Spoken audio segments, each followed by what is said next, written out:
Hi everyone, so I'm going to introduce the final topic for this year, a nice short one, and this is called carbonyl compounds. So we've got a new mechanism we need to learn here. Obviously some reactions that you need to make sure you learn the reagents conditions for, and then we'll have a little look at naming. Okay, so carbonyl compounds, as you can see from what I've got down here, includes your aldehydes, so the carbonyl group being the C double bond O. So we've got our aldehydes and our ketones. It's quite important when you write out the structural formula of an aldehyde that you put your O and H in a particular order. So if we write down our COH, what we mean is an alcohol. Okay, so an OH group is an alcohol group. If we want to talk about an aldehyde group, we need to write down our CHO. So that would denote an aldehyde. So just take care when you're writing balanced equations, make sure you have the aldehyde group written down as CHO. So it's just super important that you do it in that particular order. So when it comes to our carbonyl compounds, obviously we can see here we have got carbon oxygen double bonds. So we're very used to the carbon-carbon double bonds. So we have a carbon single bonded, so a sigma bond to an oxygen like that. And then we have the electrons in the p orbitals there, and we can have our overlap of the p orbitals leading to our pi cloud. So you'll draw this out on your sheet shortly, but we've got a sigma bond there, and then we draw our kind of sausages on to denote our pi bond. So the above and below bit makes up one pi bond, and this of course was our sigma bond. So that's how our bonding works. With naming, we need to remember that our aldehydes all end in al. So you can go through and have a go at various bits of naming. And then with our ketones, they end in -one. So similarly, have a go at some naming. So the key new bit we need to look at is the reactions. So aldehydes and ketones, so carbonyl compounds, undergo an interesting reaction, which is a nucleophilic addition reaction. And this is the new mechanism that you need to become familiar with. So we have looked previously at how we can produce aldehydes and ketones through oxidation of alcohols. So the first of our nucleophilic addition reactions is actually going to be the reduction of an aldehyde or a ketone to take it back to the original alcohol. Now, our reducing agent when we do these is slightly unusual in that it is the hydride ion. So it's a hydrogen atom with its one electron that has gained an electron to enable it to have two electrons, to have a lone pair of electrons, hence the nucleophile, and so it's got a negative charge. And our source of hydride ions is usually sodium borohydride. We sometimes see lithium aluminium hydride, and hopefully this is linking back a bit with the work you did on oxidation numbers, learning at the beginning of the year. So if you remember that hydrogen always has an oxidation number of +1 unless it's bonded to a metal. So here we've got bonded to metals, and we've got our hydrides here. Again, lithium and aluminium metals, and we've got our hydrides as -1 there. So that's just kind of real life example of where that comes in. So we can now have a look at how this works in terms of a mechanism.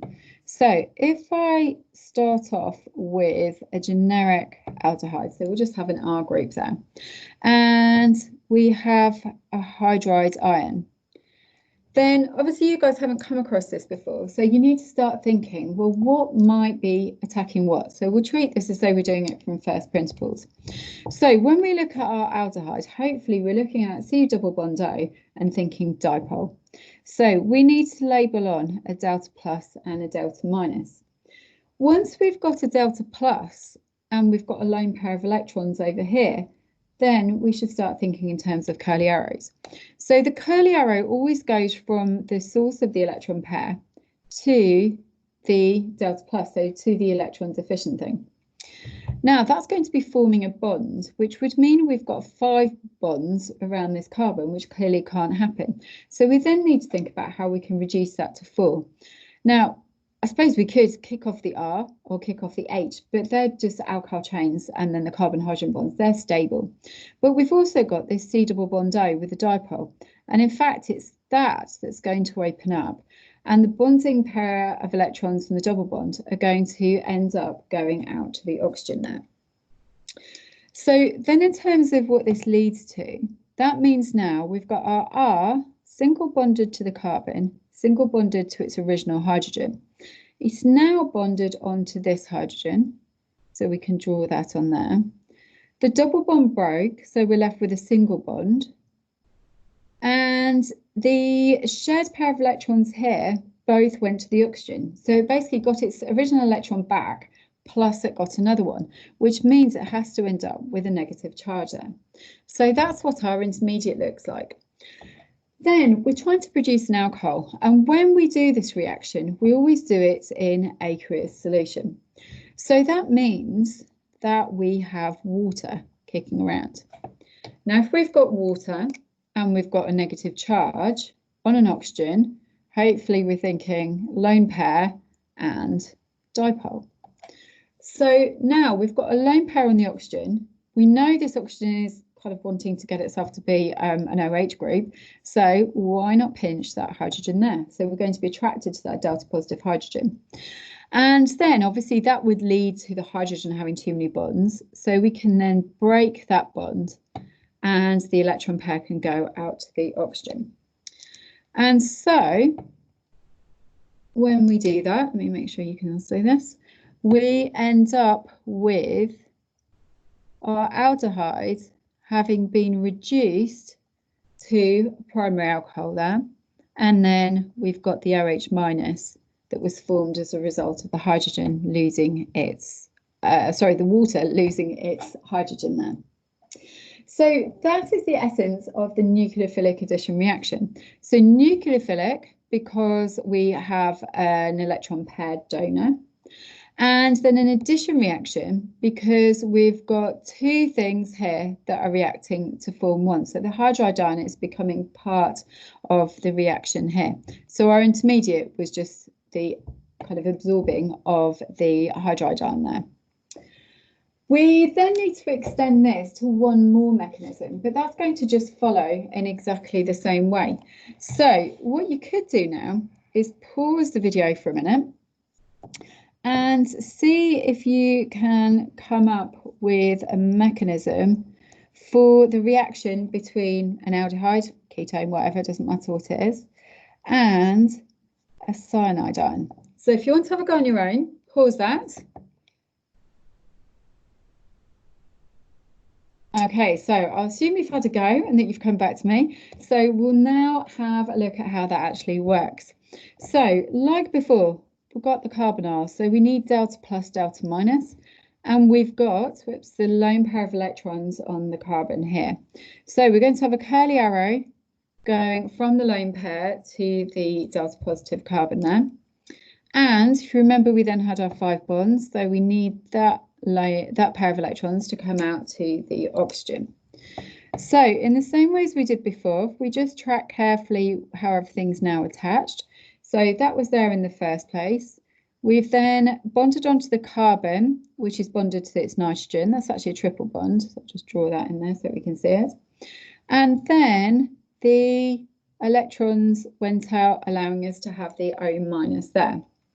Now, this particular reaction is actually done under acidic conditions. It's absolutely fine if you've gone ahead just doing the water, but actually here we would go the whole hog and have H plus ions. But in the same way, in terms of the mechanistic steps, we've got the lone pair on there attacking the H plus there. And so that would give us our OH group there. Hydrogen in the first place, and our C triple bond N. And this kind of structure here is then called a hydroxynitrile. So hydroxy for the OH group, and then our C triple bond N is nitrile. And in terms of synthetic chemistry, this is extremely useful because if you have a look along, what we have actually done is extended the length of the carbon chain. So we've put on an extra carbon there. Once you've done that, this is obviously the nucleophilic addition mechanism, but once you've done that, there are various things you can then convert this into. So what you could do is react it with hydrogen and a nickel catalyst. And if you do that, you'll reduce the nitrile group to an amine. So this particular one would then be CH2NH2. And then you've got a whole host of reactions that you could then carry out. And the other thing you could do is if you react this with water in the presence of an acid, you will actually cause this to become a carboxylic acid group. And again, there's lots of different reactions that you could then carry out. So synthetically, and this one in particular, an extremely important reaction because it extends the length of the carbon chain and puts a group on that you can then convert into other functional groups, leading to lots of different reactions that can carry on from there. So that is the essence of your carbonyl compounds. So now work through the PowerPoints, looking at the theory and completing the bits and bobs that you have got present there. And make sure you learn the reagents and conditions carefully. As you're doing questions later on, do refer back to the notes so that you have this continual kind of reading, using, refreshing of the reagents and conditions to help you learn them.